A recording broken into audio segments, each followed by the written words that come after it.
Yuk.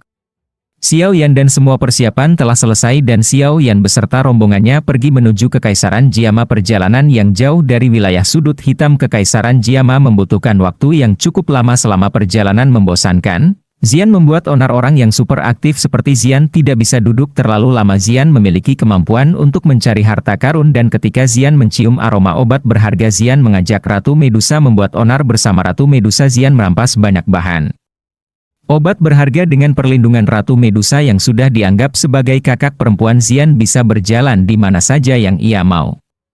Di lain sisi Kekaisaran Jiama ada perdebatan antara guru dan murid Yunsan yang mengurungi Yunsi karena Yunsi selalu membela klan Xiao sedangkan Yunsan sudah tidak ada kata damai lagi dengan klan Xiao. Kembali ke kapal, Xiao Yan mempercepat kapalnya. Xiao Yan takut Xian akan kembali membuat ulah dan membuat marah. Banyak orang tiba di perbatasan Kekaisaran Jiama. Melihat perbatasan Kekaisaran Jiama, Xiao Yan menampilkan wajah yang tak biasa. Xiao Yan terlihat bersemangat dan berkata bahwa ia akhirnya kembali 3 tahun yang lalu. Xiao Yan melarikan diri seperti pecundang. Setelah 3 tahun lagi akhirnya Xiao Yan mampu berdiri tegap menghadapi sekte Mystic Cloud. Tapi sepertinya ada yang sedikit berbeda di perbatasan Kekaisaran Jiama. Sekarang ini sangat sunyi, tidak seperti dahulu.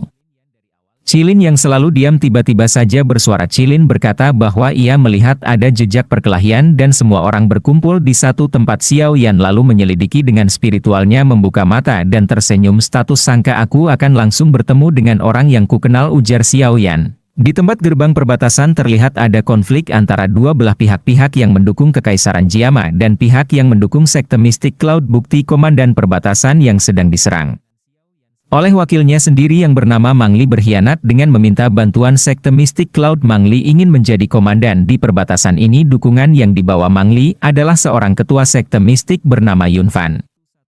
Yun Fan berkata agar Multi lebih baik menyerah dan memberikan simbol militer kepada sekte Mystic Laut. Dengan begitu sekte yang Mystic Laut tidak akan mengganggu klanmu.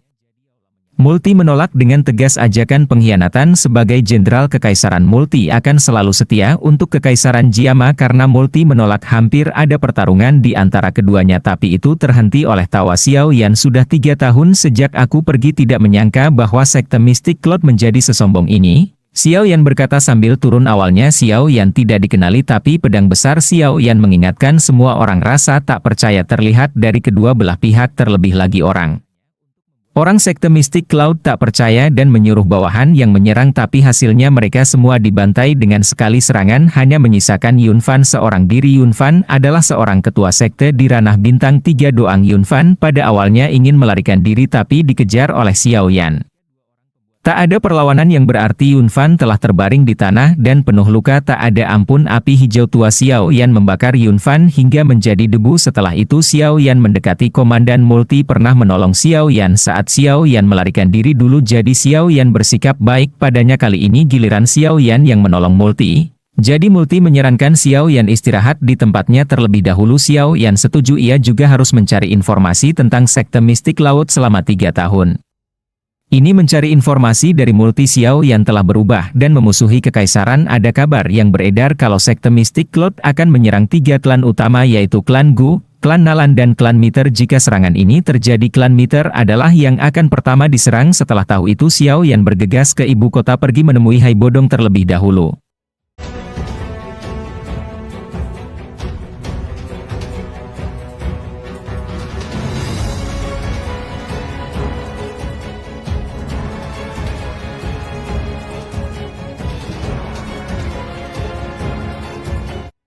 Sebelumnya Xiao Yan dan rombongan telah sampai di gerbang perbatasan Kekaisaran Jiama. Saat Xiao Yan tiba di sana telah terjadi keributan. Ini terjadi di antara Komandan Muli dan Wakil Komandan Meng Li. Wakil Komandan Meng Li tampak telah berkhianat dan mendukung sekte Mystic Cloud. Mengetahui masalah ini dan melihat ada seorang ketua dari sekte Mystic Cloud yang bernama Yun Pan, Xiao Yan bergerak membantu Komandan Muli.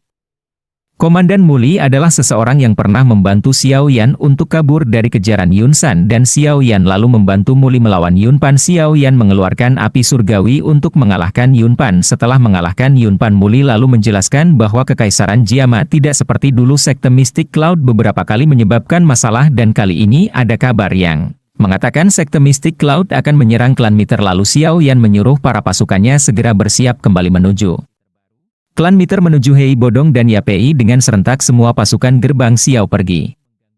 Kemudian pun berpindah ke istana sekte mistik laut. Terlihat ada beberapa orang yang sedang melakukan rapat. Situ juga terlihat ternyata ada Yun San dan para antek-anteknya. Mereka pun membicarakan Yun Pan yang diperintahkan untuk menyerang gerbang Jiama. Sebelumnya mereka tidak mengetahui bahwa Yun Pan telah tewas oleh Xiao Yan. Kemudian Yun San pun bertanya apakah sudah ada kabar tentang Yun Pan, namun salah satu ketua berkata mohon maaf, Yun Pan belum memberikan kabar terbaru.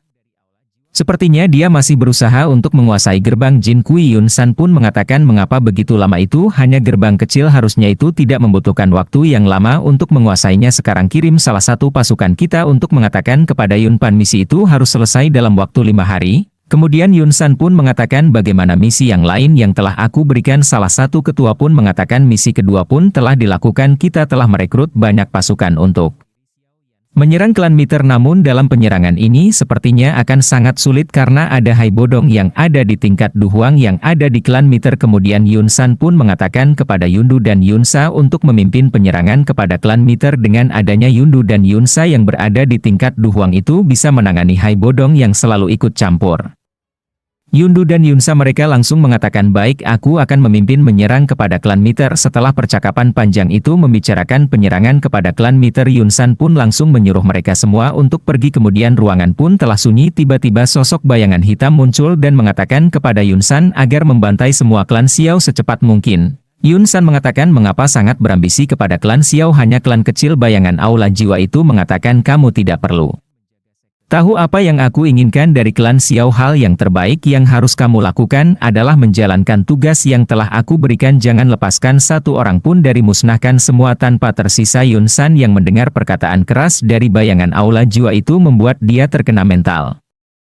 Bayangan aula jiwa itu mengatakan jangan lupa aku yang telah membantumu berada di tingkat dojong. Apa kamu tahu aku juga bisa membuat kamu seperti sebelumnya, bahkan aku bisa membuat kamu lebih buruk dari itu. Mendengar perkataan itu tentu saja Yun San sangat ketakutan jika kekuatannya diambil kembali. Yun San pun mengatakan kepada bayangan tersebut bagaimana jika benda yang kamu cari tidak ada di klan Xiao, apa yang harus kami lakukan selanjutnya? Bayangan tersebut mengatakan jika seperti itu kamu harus mencari Xiao Yan sampai kamu menemukannya dan menghabisi dia. Yun San yang mendengar nama Xiao Yan tentu saja dia pun marah. Dia tidak menyangka akan mendengar nama Xiao Yan itu lagi setelah 3 tahun lamanya dia menghilang di Kekaisaran Jiama. Itu mengatakan aku mendapatkan informasi bahwa Xiao Yan yang sekarang berada di Black Corner yang jaraknya ribuan kilometer dari Kekaisaran Jiama.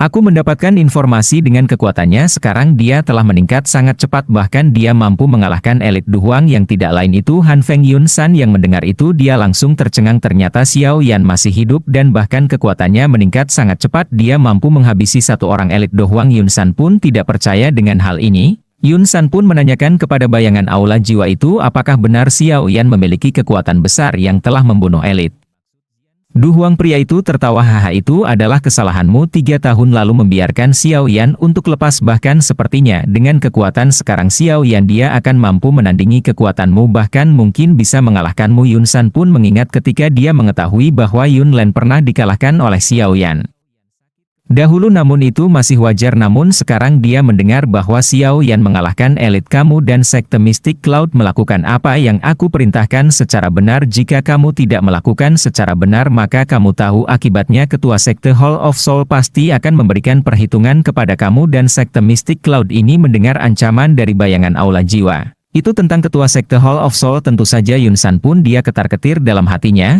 Kemudian setelah itu pun berpindah kepada klan Mid-Air yang sedang berkumpul. Mereka semua pun telah mendengar bahwa sekte Mystic Cloud telah menyiapkan pasukan untuk menyerang klan Miter. Primer Teng San yang berada di situ bertanya kepada Yapei, apakah benar informasi tersebut? Sekte Mystic Cloud telah bersiap menyerang. Yapei mengatakan benar, aku mendapat informasi bahwa dalam 2 hari Mystic Cloud akan menyerang. Tak lama kemudian sekte Mystic Cloud menyerang klan Miter. Hai Bodong tidak tinggal diam lalu mengumpulkan pasukan untuk menyerang sekte Mystic Cloud, tapi sekte Mystic Cloud jauh lebih banyak membawa pasukan. Lalu pertempuran pun terjadi. Hai Bodong melawan 2 tetua yang sangat kuat. Kedua orang tetua ini sepertinya menggunakan teknik rahasia untuk memaksa menaikkan ranah untuk menghadapi Hai Bodong. Pertempuran pun terjadi. Hai Bodong dikalahkan oleh kedua orang tetua dan Hai Bodong disegel.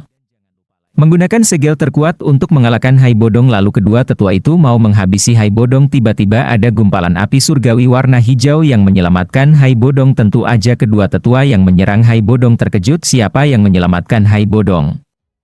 Tiba-tiba Xiao Yan muncul membuat semua orang terkejut. Hai Bodong terkejut bahwa Xiao Yan sudah datang untuk membantai sekte Mystic Cloud. Di sini dulu guys, tunggu di episode 54 guys, dan jangan lupa like, komen dan subscribe ya guys. Bye. Bye-bye guys, jangan lupa like, comment, dan subscribe. Jangan lupa tonton video selanjutnya. Kan seru guys.